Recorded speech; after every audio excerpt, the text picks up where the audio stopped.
For cold recycling with pre-spread cement and foamed bitumen, a Streumaster binding agent spreader pre-spreads small amounts of cement. Computer-controlled metering feeders ensure high spreading accuracy.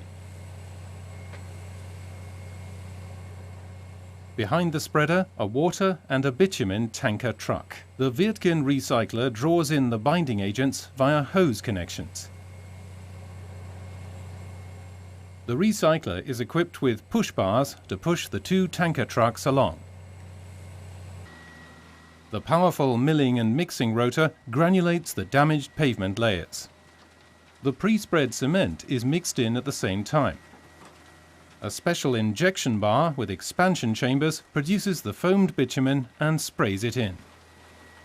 Water added to the process causes the bitumen to foam abruptly, expanding it to many times its original volume and distributing it evenly in the mineral aggregate mix. At the same time, the amount of water required for the mixing process is added via a second injection bar.